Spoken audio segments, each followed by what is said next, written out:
Fazei-me instrumento de vossa paz. Onde houver ódio, que eu leve o amor. Olá pessoal, Klaus Luz na área novamente para mais um encontro nosso aqui, o estudo maravilhoso do Livro dos Espíritos. Hoje vamos avançar em mais alguns ensinamentos aí que esse grande livro nos traz. E para começar, vamos apresentando a nossa equipe aí presente hoje. Olá, eu sou a Aline Costa, sejam bem-vindos! Olá, sou a Natália Espíndola, sejam bem-vindos. Olá, meu nome é Ítalo Espíndola, sempre um prazer, sejam todos muito bem-vindos ao canal. Vamos lá, para começar então, para a gente entrar naquela vibração correta, para a gente começar a conectar nossos corações com a mente divina, para que essas palavras ressoem cada vez mais profundas no nosso ser, que o entendimento seja cada vez mais profundo, fazer aquela oração inicial, para poder a gente se conectar com as palavras do Senhor. Então vamos acalmando nossos corações, vamos relaxando nossas mentes, vamos relaxando, respirando fundo e relaxando cada vez mais. Relaxando cada vez mais, respira fundo, relaxando cada vez mais profundo, relaxando, isso. Entrando na frequência correta para o ensinamento fluir melhor sobre nossa consciência. Então gostaríamos de começar agradecendo a oportunidade de estar aqui nesse momento, a oportunidade do aprendizado, a oportunidade da evolução, agradecer a nossos mentores, mestres, guias e anjos que cuidam de nós, toda a equipe tarefeira que trabalha pelo grande mestre, pelo grande plano, por essa obra magnífica que vem se construindo há milhões de anos. Gratidão a todos vocês, gratidão a podermos, através da tecnologia, compartilhar essas belas palavras desse livro. Gratidão também por estarmos num momento tão decisivo do nosso planeta, que é o momento da transição planetária, e podermos estar aqui somando com essa transição, podendo ajudar diretamente na grande obra do nosso Mestre querido Jesus. Agradecer também aos irmãos encarnados que estão assistindo também o nosso canal, que estão acompanhando os vídeos, que estão conosco sempre. Gratidão, irmãos. Gratidão aos espíritos que vêm estudar com a gente aqui também, vêm aprender a palavra. Gratidão, irmãos, pela presença. E nesse hino de gratidão, vamos fazer o hino que o Mestre nos deixou há 2000 anos. Pai nosso que estais no céu, santificado seja o teu nome. Venha a nós o vosso reino. Seja feita a vossa vontade, assim na terra como no céu. O pão nosso de cada dia nos dai hoje. Perdoai as nossas ofensas, assim como nós perdoamos a quem nos tem ofendido. Livrai-nos das tentações, trazemos o bem. Amém, Senhor, que assim seja. Ave Maria, cheia de graça, o Senhor é convosco. Bendita sois vós entre as mulheres, bendito é o fruto do vosso ventre, Jesus. Santa Maria, Mãe de Deus, rogai por nós pecadores, agora e na hora de nossa morte. Amém, Senhor, que assim seja. Vamos lá então? Hoje a gente vai recomeçar A dialética espírita. A dialética espírita, as palavras, Vamos lá. Egeu definiu a estrutura e a função do diálogo, identificando as suas leis com as do próprio ser. Tese, antitese e síntese. Mais tarde, Marx e Engels deslocaram o diálogo dessa concepção ontológica para lhe dar um sentido materialista e revolucionário. Kolbe e Hamlin, entretanto, defini-lo em seu aspecto mais fecundo, como um processo de fusão necessária da tese e da antitese, na produção de uma nova ideia ou uma nova tese. Este, a nosso ver, é o processo dialético do Espiritismo, que, em vez de dar ênfase à contradição em si, à luta dos opostos, prefere dá-la à harmonia, à fusão dos contrários, para uma nova criação. E é nesse sentido que se desenvolve o diálogo no Livro dos Espíritos. Nunca houve, aliás, um diálogo como este. Jamais um homem se debruçou com toda a segurança do homem moderno, nas bordas do abismo do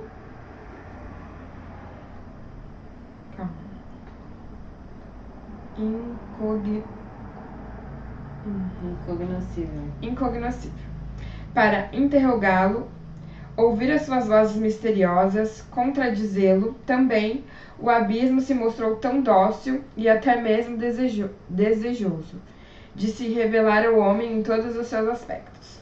Sócrates ouvia as vozes do seu demônio, né? E discutia com o oráculo de Delfos. Mas Kardec não se limitou a isso. Foi mais longe, dialogando com todo mundo invisível, analisando rigorosamente as suas vozes, ouvindo inferiores e superiores, para descobrir as leis desse mundo, as formas de vida nele existentes, o mecanismo das suas relações com o nosso. O método dialético é o processo natural do desenvolvimento, tanto do pensamento como de todas as coisas. Emmanuel, certa vez, comparou o Velho Testamento a um apelo dos homens a Deus, e o Novo Testamento à resposta de Deus. Aceitando essa imagem, podemos dizer que o Livro dos Espíritos é a síntese desse diálogo, e é o momento em que, segundo a definição de Hamelin, o apelo e a resposta se fundem na compreensão espiritual, abrindo caminho a uma nova fase da vida terrena. Tem uma parte que ele fala que Kardec ouviu os inferiores e os superiores para desenvolver o livro. No caso, ele ouviu os amigos do plano espiritual, por exemplo, tipo no céu e no inferno, tipo isso? Os espíritos elevados e os menos elevados. Tipo, ele pegou todas as opiniões, peneirou e colocou aí. Tipo, eu acho que, na verdade, não que ele tenha peneirado e colocado aqui. Aqui só ficou as palavras dos superiores, mas ele peneirou para entender o que não era superior, o que não deveria ir pro livro. Entendeu? Ah, entendi. Faz sentido. Boa. Ele teve a experiência dos dois mundos para poder diferenciar. E é muito louco esse esquema do diálogo, né? Porque o diálogo ele dá forma às coisas e ele possibilita a expansão da consciência a partir do momento que você define algo. Mas a partir do momento que você também começa a colocar nome nas coisas, isso também pode se tornar de duas formas. Um lado é positivo e o outro também tem o lado da separação. Porque quando você define algo, você, por exemplo, dá nome a algo, tudo que não é aquilo... o Lázaro chegou na área aí para fortificar o time. Bora lá. E aí, Lázaro? Olá. Tá esperando aparecer. Aí. Oi, Lázaro.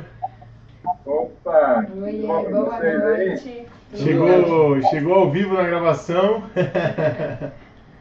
Opa, maravilha, tá? Já estão na metade? Mais ou menos, a gente acabou de ler o primeiro trecho.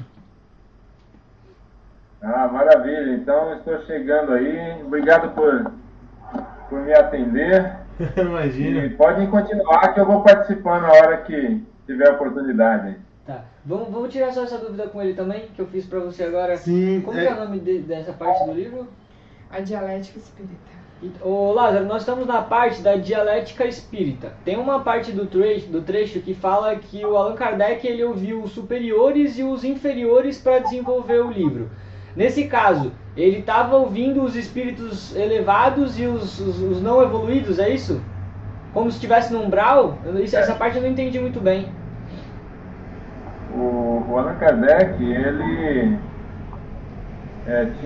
tinha um discernimento muito oportunista da vida, né? Porque ele começou sendo muito cético. Ele não...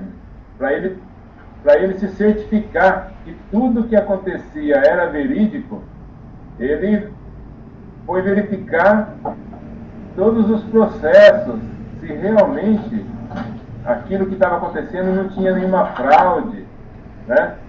E E ele desconfiava de tudo, de todas as informações que chegavam para ele. Para ele, tudo que tinha que ter lógica. Não podia simplesmente ser porque alguém falou. Que os espíritos, vocês sabem que a comunicação ela vem de lá para cá, né? E a comunicação chegando, você precisa de ter um crivo para poder analisar todo esse processo aí. Então ele ouvia toda e qualquer mensagem que chegava e ele iria se certificando, colocando, por exemplo, através de um médium, a mesma pergunta ia para vários médiums, né? Então, todos os espíritos iam se comunicando e ele só realmente colocava ali a mensagem nas obras, aquela que ele se certificava que a resposta era compatível em diversos médiums. E como ele ia saber quem era espírito superior e quem era inferior? Ele foi criando um método. O método dele é um método científico, onde ele fazia uma pesquisa. Essa pesquisa tinha que ter a coerência nas informações que chegavam. Não podia simplesmente porque uma informação chegava de uma forma ou de outra que ele já acreditava. Não. Ele fazia um checklist aí geral mesmo em tudo que ele fazia, para que ele pudesse ter ali o texto correto, né, para colocar nas obras. Sim. Eu creio que deva ser esse o sentido do que vocês viram aí. O próximo trecho é a legitimidade do livro. Então acho que deve falar um pouco sobre isso também, né? Sim, e faz sentido o que ele falou, muito interessante. E eu tava falando sobre aquele esquema do diálogo quando ele entrou, né? Tipo assim, eu tô lendo um livro junto com ela, que é o livro do Tao, que é o do soltar e tal, que é o do... Taoísmo, né? É o taoísmo. Quem escreveu foi o... Como é que é o nome dele? Eu esqueci agora. O autor do livro. E ele fala muito sobre isso. Quando você dá nome a uma coisa, por exemplo, chegou uma pessoa numa sala de aula, uma aluna, você fala, nossa, como você está bonita. A partir do momento que ele falou, como você está bonita, todos os outros estão feios, entendeu? Então a palavra, a partir do momento que ela também serve para um diálogo, para a pessoa evoluir, para a pessoa crescer, ela também criou o separatismo e ela também é culpada de muitas situações de atrito entre os seres humanos. Entendi. De egoísmo e tudo mais, porque automaticamente quando você denomina uma coisa, você cria um nome para aquilo, tudo que não é aquilo, tudo que você não denominou aquilo, passa a ser o oposto daquilo. Entendi. Então meio que você separa as coisas também com o diálogo e com as palavras. Sim. Então, tem que saber utilizar, né? Isso, tem que saber utilizar muito bem. Nomear as coisas, né? Uhum. Quando você nomeia assim é uma coisa bem importante, faz um efeito muito grande. Caramba, esqueci o nome dele, é Yang, né? Eu vou procurar aqui enquanto vai lendo o próximo texto aí. Né? Consegue ouvir bem a gente aí, Lázaro? Estou ouvindo sim, estou ouvindo muito bem. Fechou, vamos dar continuidade aqui. A legitimidade do livro. Ao publicar a Gênese em 1868, Kardec pôde acentuar que o Livro dos Espíritos, lançado 11 anos antes, continuava tão sólido como então. Nenhum dos seus princípios fundamentais havia sido abalado pela experiência. Todos permaneciam em pé. Hoje, 100 anos depois, se ainda vivesse entre nós, o codificador poderia dizer o mesmo. E isso num século em que o mundo se transformou de maneira vertiginosa, em que a chamada ciência positiva foi revirada de ponta a ponta, em que as concepções filosóficas sofreram tremendos impactos. Há conceitos que, à primeira vista, parecem desmentidos, ou pelo menos postos em dúvida pela ciência. É o caso do fluido universal, mas somente quando o confundimos com o conceito científico do éter espacial. Só para um parênteses aqui, eu achei o nome do escritor, é o Lao Tse. Lao Tse. Lao Tse, escritor do livro do Tao. Vou continuar. Na verdade, o desenvolvimento da ciência se processa exatamente na direção dos princípios espíritas. A desintegração da matéria pela física nuclear, a concepção da matéria como concentração de energia, a percepção cada vez mais clara de uma estrutura matemática do universo, a conclusão a que alguns cientistas são forçados a chegar de que por trás da energia pareça haver outra coisa, que seria o pensamento. Tudo isso nós mostramos que Kardec tinha razão ao proclamar que nem Deus, nem a religião verdadeira, nem, portanto, o Espiritismo tinham nada a perder com o avanço da ciência. Pelo contrário, só tem a ganhar, como todos os fatos demonstraram dia a dia. Essa segurança dos princípios espíritas decorre da legitimidade da fonte espiritual deste livro, da pureza dos seus meios de transmissão mediúnica e da precisão do método kardeciano. Só uma questão, né? E esse livro aqui a gente está falando de 1800, né? Hoje a ciência com acelerador de partículas, com tudo isso, ela já chegou muito mais na, digamos assim, ínfimo, né? No pedaço muito mais ínfimo do que nessa época. E atualmente, né? A menor divisão seria o bóson de Higgs, que ele já praticamente ele faz a transição do mundo não local, que como os cientistas chamam, mundo não local, para o mundo físico. Então, do bóson de Higgs nascem os neutrinos e os quarks. E aí os quarks, acho que a cada 3 quarks formam um próton e alguns neutrinos formam um nêutron. E aí juntos, com um elétron em volta, eles formam um átomo. E só que tipo assim, os cientistas eles têm dificuldade, assim, alguns até falam, né?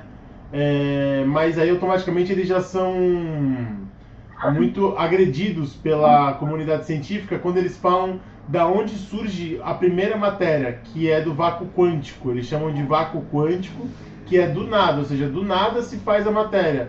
E eles chamam de universo não local. Esse universo não local nós conhecemos como mundo espiritual, que é o, digamos assim, existe o nosso mundo físico e existe o mundo espiritual, e o mundo espiritual existe dentro do mundo espiritual vários mundos de condensações diferentes do plasma, né? Por exemplo, assim que você desencarna é um nível de condensação, aí depois que você vai evoluindo cada vez mais espírito, ele vai ficando mais leve, né? Tanto que alguns espíritos muito evoluídos, eles chegam em alguns lugares e os espíritos não tão evoluídos não conseguem nem ver que eles estão ali, de tamanha leveza da sua densidade. Então é como se existissem vários multiversos dentro do nosso mesmo universo, só que eles estão numa combinação molecular diferente, ocupando o mesmo espaço. O que muda é só a frequência com que os elétrons estão se comportando naquela dimensão, né? Nós estamos, dentro do Espiritismo, nós estudamos, e os Espíritos falam das dimensões, né? Sim. Então, os estudos que nós temos do lado da parte espiritual, eu ainda não vi assim ninguém com um fechamento da ideia completa. Por exemplo, se nós temos só 7 dimensões, eu já vi obras falando de ter 9, 10, 12 dimensões, Sim. Até onde a matéria vai ela vai diluindo, ela vai ficando mais sutil. Conforme vai passando realmente o espírito vai, como você falou, vai evoluindo, ele vai se desprendendo da matéria, né? Até o ponto de chegar num determinado nível que o espírito ele é tão puro que é só a essência e ele não mais utiliza da matéria. Nós estamos falando aí de um espírito puro. Nós sabemos que a pureza espiritual ela é relativa a não ser o Criador, que é o espírito puro absoluto. A questão dos níveis de matéria só a ciência mesmo, ao se desenvolver mais, conforme nós estamos vendo agora, com a física quântica, com todas as teorias que estão sendo estudadas, né? Porque é muito difícil, pessoal, quando eu vou ver alguma aula sobre física quântica, ninguém ainda conseguiu explicar quando, por exemplo, um elétron, ele muda de órbita e ele demora um tempo para aparecer na outra. E não tem como saber esse tempo, aonde que ele estava. Então, só mesmo os cientistas aí que podem mais tecnicamente falar na questão dessas partículas, né? Eu sou só um aprendiz aqui da doutrina espírita e eu sou tão terceira dimensão, que é muito complicado para que eu consiga entender. A gente fica nos artigos que a ciência vem trazendo, né? Sim. Porque é curioso a gente fazer.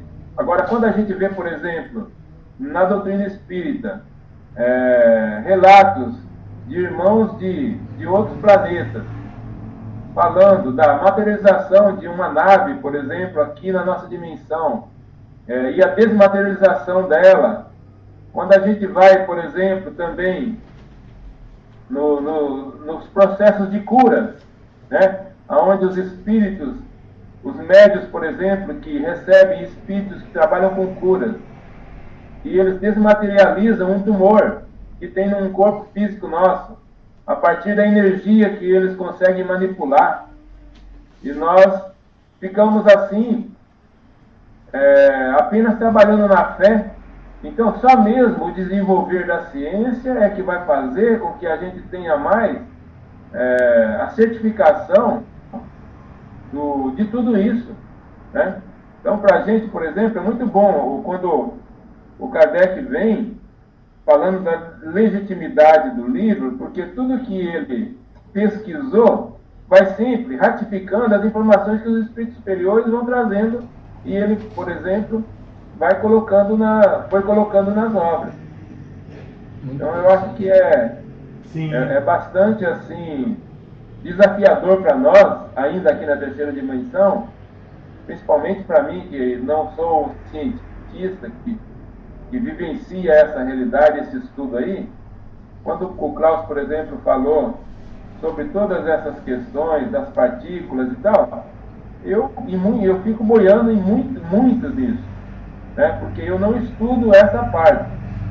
Meu estudo realmente vem para a doutrina, para o entendimento da doutrina, para as mensagens que chegaram lá pelo Kardec e que chegam hoje, por exemplo, por diversos médios, né?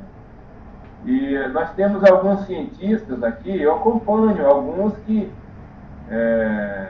nós temos aqui na internet, colocando estudos sobre a física quântica, e aí, às vezes, alguns deles saem um pouquinho da doutrina espírita, fica mais na questão, numa outra,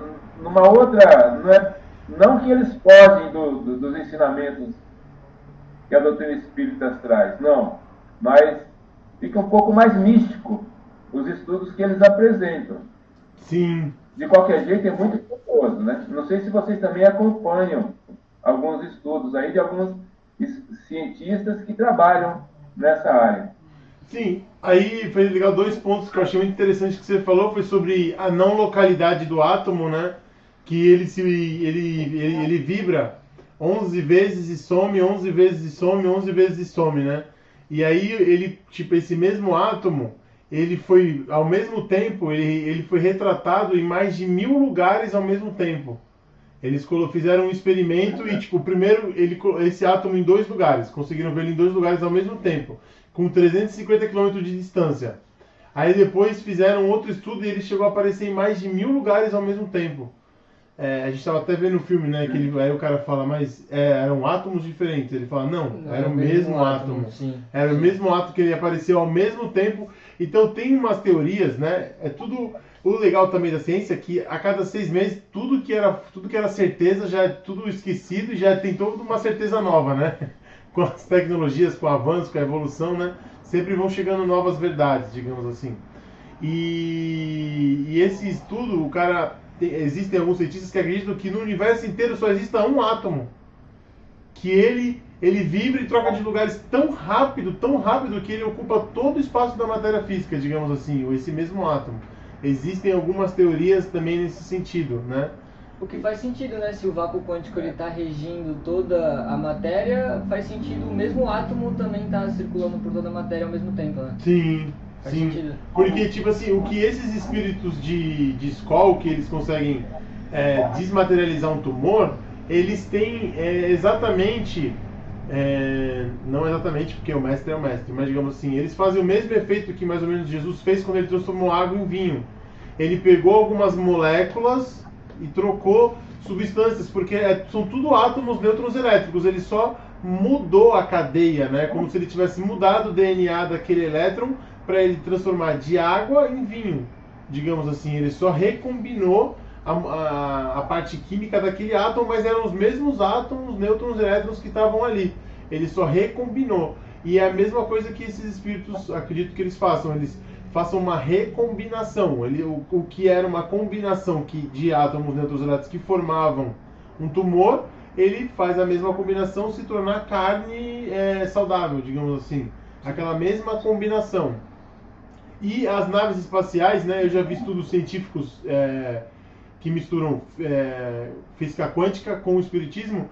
E por exemplo, sabe quando os espíritos relatam que eles, tipo assim, com um pensamento eles vão de um lugar para o outro?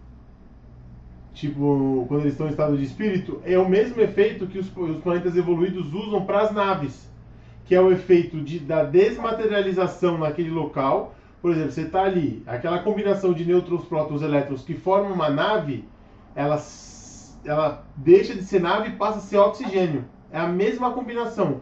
E num outro lugar, onde tem um endereço, todos os lugares do universo têm um endereço, aquela nave surge, pegando a mesma combinação de nêutrons, prótons, elétrons, por exemplo, que era só ar, elas se recombinam numa nave inteira. Faz sentido. Tipo... E as pessoas se materializam ali, digamos assim. É assim que funciona mais ou menos o que eles chamam de... O que o Spock fazia, né? Ele apertava um botão e aparecia dentro da nave. Eu esqueci o nome. Do Star Wars, isso? Não, Teletransporte. Teletransporte, isso. É o mesmo efeito do teletransporte. É assim que é a teoria, pelo menos, que alguns estudiosos aí estudam, né? Nessa perspectiva.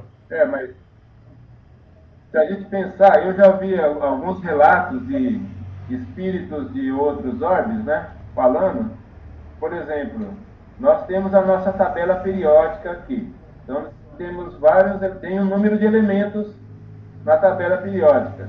E alguns deles falam que existe quase que o dobro de elementos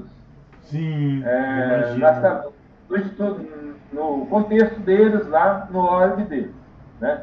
Ou seja, nós temos elementos que nós não conhecemos, que a ciência aqui da Terra não conhece.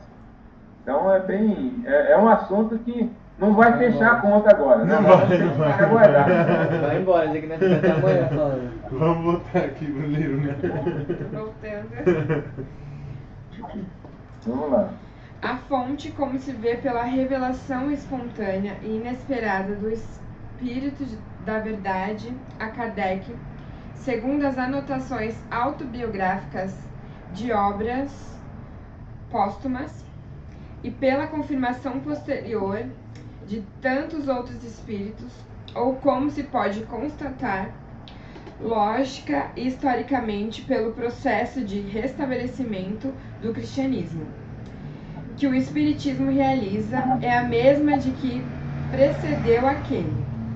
Não é Kardec, nem este ou aquele espírito em particular, nem um grupo de homens, mas toda a falange do Espírito da Verdade, enviada à Terra em cumprimento da promessa de Jesus, a fonte espiritual O Livro dos Espíritos. Quanto aos meios mediúnicos de transmissão, correspondiam à pureza da fonte, As médiuns que serviram a este trabalho foram duas meninas, Caroline e Julie Bowden, né? De 16 e 14 anos, respectivamente, a que mais tarde se juntaria outra menina, a senhorita Cecily Jaffé, no processo de revisão do livro. As reuniões se realizavam na casa da família Bowden, na intimidade do lar, entre pessoas amigas, e as respostas dos espíritos eram transmitidas por meio da cesta de bico, a que se adaptava um lápis. As meninas punham as mãos sobre a cesta e esta se movimentava, escrevendo as mensagens, com absoluta impossibilidade de ação dos médios na escrita. Mais tarde, seguindo instruções dos próprios espíritos, Kardec submete o livro ao controle de outros médiuns, mas todos escolhidos criteriosamente. Além disso, as respostas dos espíritos eram confrontadas com as comunicações obtidas em outros grupos, em obediência ao princípio da universalidade das revelações, que veremos a seguir. O método... Só um pouquinho. Que linda essa história aí, né? As médias aí, duas meninas. Novas, né? Imagine só quantas informações não chegaram através dela, onde o Kardec teve que, primeiro, se certificar muito mesmo, porque como que ele poderia fazer uma obra com uma envergadura de importância e se submeter a toda uma comunidade de cientistas, né? Porque ele era um cientista, e isso tudo foi um desafio muito grande. Imagine só isso acontecendo, informações chegando através de duas meninas, e a partir daí ele acreditando, né? Quanto desafio não foi para esse espírito. Ainda bem que era ali um grupo de espíritos totalmente preparado, que reencarnou naquela localidade para poder trazer esse compêndio aí de informações que nós temos. Era tipo um quebra-cabeça, né? Cada um era uma peça para poder fazer a grande imagem, né? Fazer a grande obra, né? Porque imagina, 14 e 16 anos, é surreal, né? Surreal. Muito jovem mesmo. Só mesmo sendo através da mediunidade, né? E eu nem sei se essas meninas, se a mediunidade delas era inconsciente, porque agora ele vai falar um pouquinho da mediunidade, mas imagine só a dificuldade que um médium consciente ele impõe aos espíritos para que seja muito legítimo todas as informações que chegam. É incrível, né? Sim. Mas é isso, vamos para frente aí.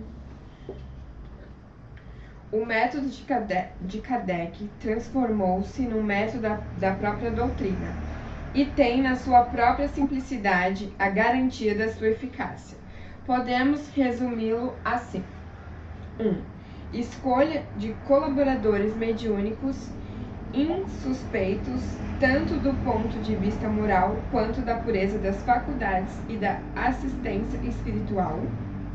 2. Análise rigorosa das comunicações, do ponto de vista lógico, bem como do seu confronto com as verdades científicas demonstradas, podendo-se de lado tudo aquilo que não possa ser logicamente justificado, pondo-se de lado, perdão. 3. Controle dos espíritos comunicantes através da coerência de suas comunicações e do teor de sua linguagem. 4. Consenso universal, ou seja, concordâncias de várias comunicações, dadas por médiuns diferentes, ao mesmo tempo e em vários lugares sobre o mesmo assunto. Só dando uma paradinha aí, o quanto é interessante esse método, né? Para que ele utilizou para se certificar realmente Que era verdadeiro. das informações que chegavam, Sim. né? Então, primeiro, por exemplo, escolha de colaboradores mediúnicos insuspeitos, tanto do ponto de vista moral, quanto da pureza das faculdades e da assistência espiritual. Como que você vai... precisa de ter uma equipe assim muito afinada, muito íntima, né? Para que ele pudesse, por exemplo, não suspeitar que o médium pudesse estar passando algo que viesse dele, não dos espíritos. Sim. Como não ter dúvida, né? Porque às vezes a gente escuta as comunicações, a gente fica sempre tentando ligar a personalidade do médium com as informações que estão chegando, se existe a possibilidade dele ter algum envolvimento com aquela questão sobre o assunto que está sendo colocado, né? Sim, Aí no 2 aí ele fala... E ele criou tudo isso antes da doutrina ser gerada, ou seja, por exemplo, a gente faz essa análise hoje, mas porque a gente foi ensinado assim, né? Ele não teve base de ensinamento, ele foi o ensinamento, né? Digamos assim. Né? Exatamente. E aí no 2 aí ele fala da lógica, ou seja, as coisas têm que ter lógica. Para ele, o que não tem sentido, ou então que tem duplo sentido, não vai dar certo. Então tem que ter uma lógica, todo o encaminhamento do pensamento, da mensagem, do porquê, né? E ele confronta sobre as verdades científicas, ele está falando aqui. Pondo-se de lado tudo aquilo que não possa ser logicamente justificado. Então ele tirava realmente aquilo que ele precisava de ter justificativa. É o que a ciência hoje, é por isso que depois o Emmanuel veio falando, através do Chico, né, que só tem um jeito da humanidade acreditar nessa questão da vida espiritual, se a ciência comprovar. Enquanto a ciência positiva aqui não comprovar, não tem jeito de convencer a humanidade que existe essa possibilidade aí. Sim. Porque nós estudamos através da nossa crença, da lógica que a doutrina representa para nós, né? E a gente fica cheio de dúvidas quando as mensagens, quando as comunicações chegam. Imagine só a humanidade toda ter esse conceito, né? Aceitar essa verdade da vida espiritual. É incrível isso. Sim, e aí depois... tendo milhares de livros e textos, né, falando sobre isso, e a grande maioria ainda não acredita, né? Então a gente sabe o desafio que é, né? A reencarnação, a gente tem hoje, os cientistas, eles têm a questão da reencarnação, né? Espíritos que vêm, reencarna, e de repente aquela criança começa a falar tudo que viveu antes, e fala o nome, dá o endereço, como que aconteceu, conta toda a história dela da outra vida. Aí, mas mesmo assim, ainda a ciência ainda não aceita isso como uma verdade, né? Não ela...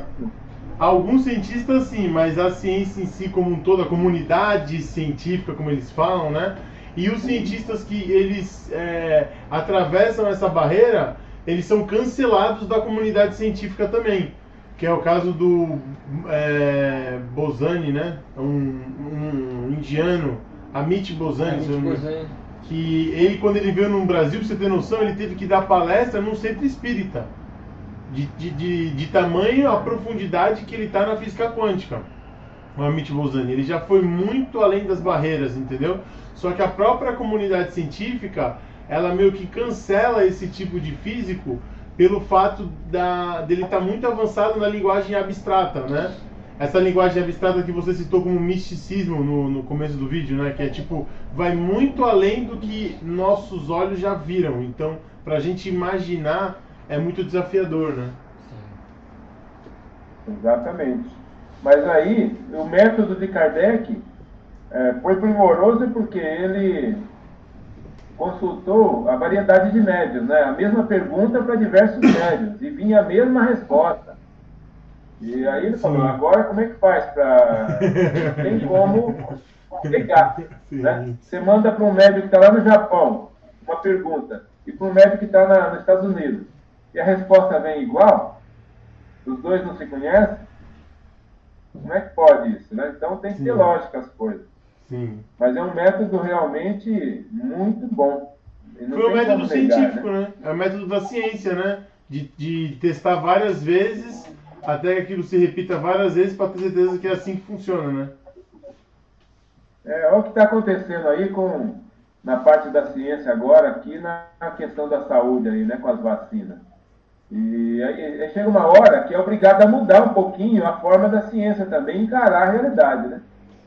Se demorava, às vezes, para criar uma vacina, demorando, sei lá, muitos anos aí, agora foi necessário que antecipasse, né? Que fosse mais ágil tudo isso daí. Então, a dinâmica da vida também, ela vai cobrando. Sim. Chega uma hora que tem que mudar. Sim. Mas é isso. Vamos voltar então. Armado desses princípios, escudado rigorosamente neste critério, Kardec pode realizar a difícil tarefa de reunir a série de transformações que lhe permitiram organizar este livro. Interessante lembrar que nesse mesmo critério, em parte, havia sido ensinado por João em sua primeira epístola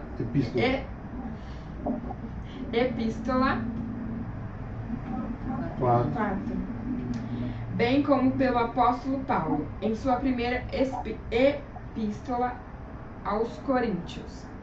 As raízes do método kardeciano estão no Novo Testamento. Não se pode confundir, porém, o método doutrinário com os métodos de investigação científica dos fenômenos espíritas. No tratado mediúnico, a premissa da existência do espírito e da possibilidade da comunicação já está afirmada. O que importa é o controle da legitimidade da comunicação. Na pesquisa científica, tudo ainda está para ser descoberto e provado. As investigações científicas podem variar infinitamente de processos e métodos, de acordo com os investigadores. As sessões mediúnicas não podem fugir ao método kardeciano, que se comprovou na prática. Há um século, o único realmente eficiente e que procede, como vimos, das reuniões mediúnicas da era apostólica.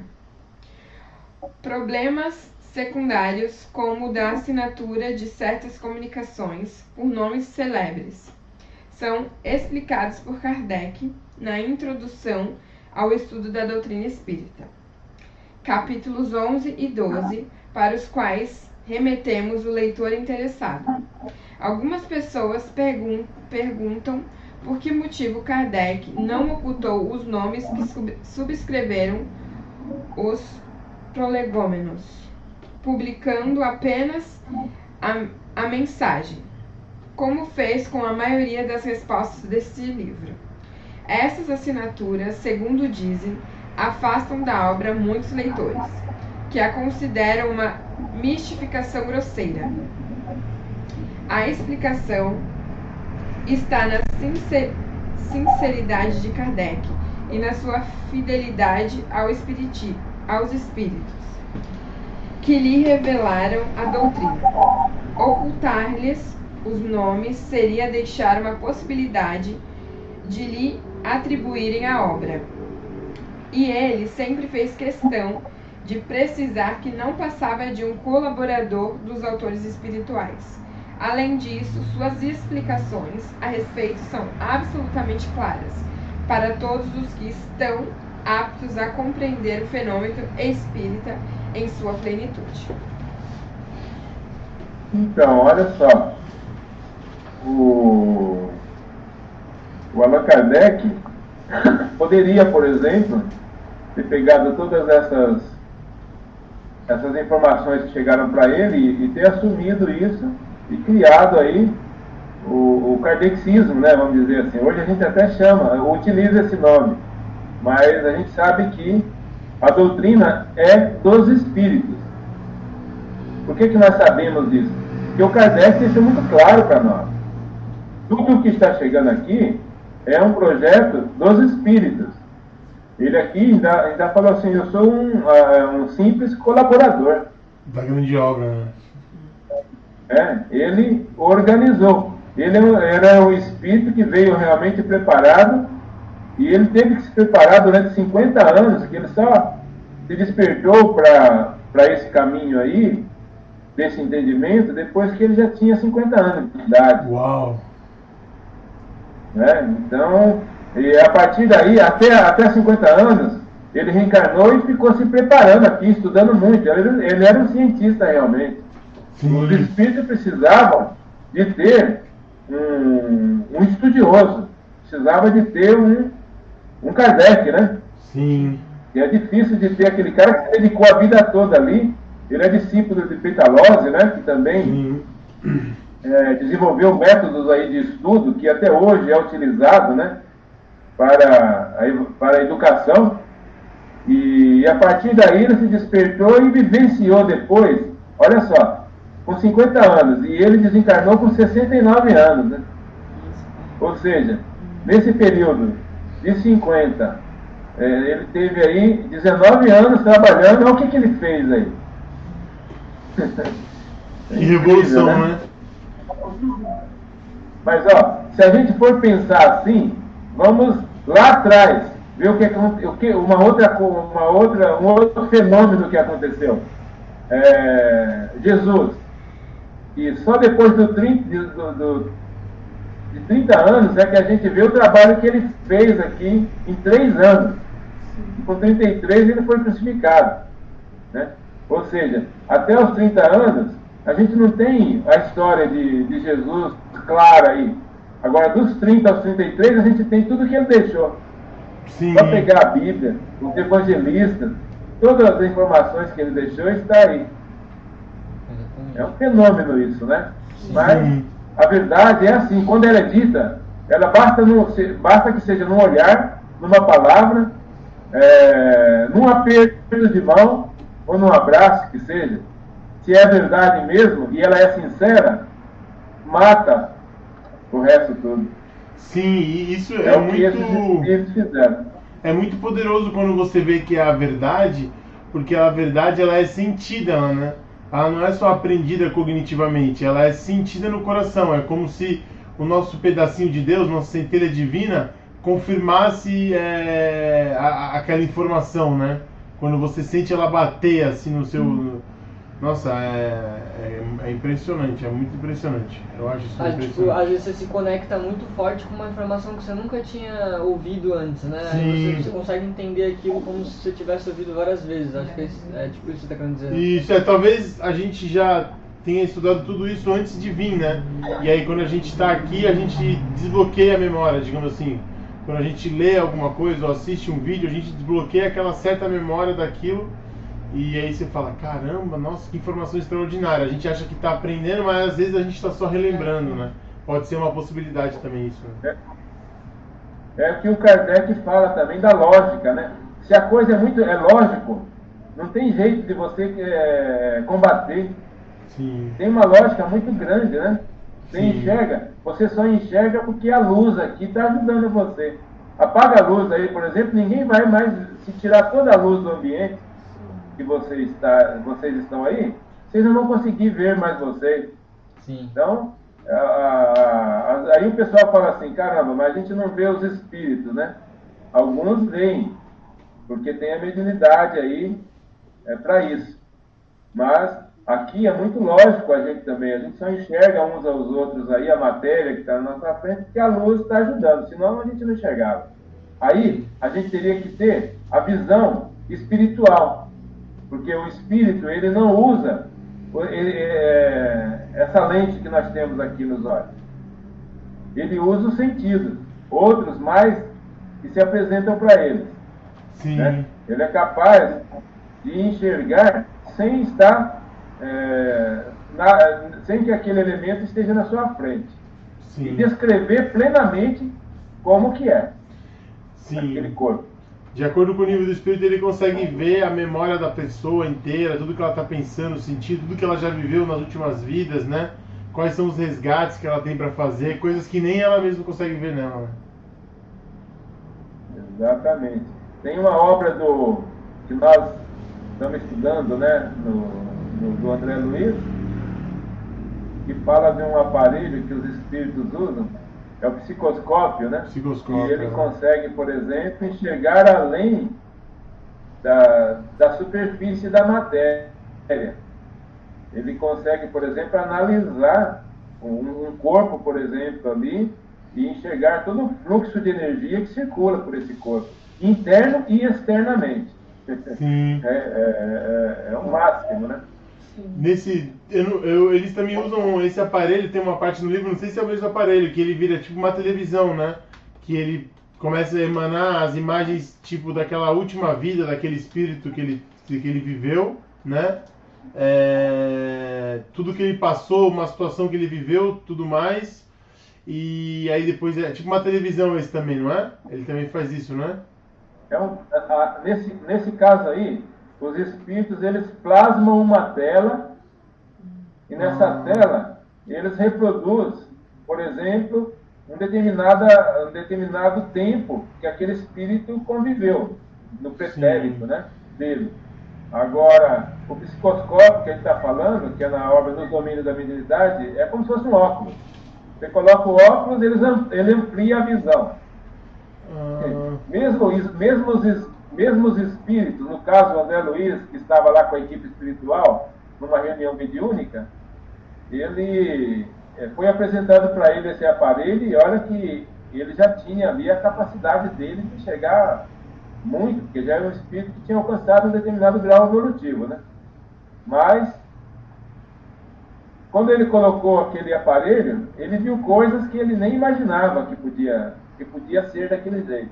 Então, mesmo para os espíritos, existem equipamentos, pela evolução que já tem no mundo espiritual, que eles utilizam para fazer, por exemplo, no caso que a gente até tocou no assunto de desmaterializar um tumor, eles têm equipamentos que eles usam para fazer isso. Porque eles trabalham com a projeção do perispírito de um corpo, por exemplo, um paciente que vai para uma cura espiritual. Eles põem na maca ali o paciente, projetam o perispírito dele um pouquinho acima do corpo físico, trabalha no perispírito a desmaterialização daquela área ali que precisa de ser corrigida, e o corpo físico reproduz o que acontece. Sim, como um espelho, né? Muito interessante. Exatamente. Muito legal. Sim. Como que vocês estão fazendo? Vocês estão fazendo por tópicos? Isso. Na gravação? Ou vão, hoje foram dois. O primeiro que a gente leu, que foi o diálogo, a dialética, a dialeta, isso. Dialética espírita e a legitimidade. do livro. Isso. Hoje Agora foi 2 a 1, né? Acho que é Maravilha. fazer aquela prece de encerramento e aí a gente começa o outro livro, que é o Evangelho. Maravilha. Bora lá? Excelente. Chiquinha? Bora. Chiquinha vai fazer a Aline vai fazer a prece de encerramento pra gente. Bom, vamos agradecer aos nossos irmãos do mundo espiritual, os nossos irmãos que estão aqui hoje conosco, assistindo esse vídeo, que a gente possa absorver cada vez mais conhecimento, mais espiritualidade. Também sempre pedir o auxílio de Jesus, né? Que Ele possa nos auxiliar, mostrar sempre o caminho, as escolhas certas dos livros que estamos escolhendo para estudar, dos nossos ensinamentos. E vamos agradecer mais um dia que estamos aqui unidos em nome dele para procurar a evolução e sermos pessoas mais desenvolvidas, mais evoluídas a cada dia, aprendendo um pouco mais. Gratidão por mais um dia de estudo. Valeu. Valeu, Lázaro. Gratidão pela companhia. Até o próximo, hein? Beleza. Abraço. Fazei-me instrumento de vossa paz. Onde houver ódio, que eu leve o amor.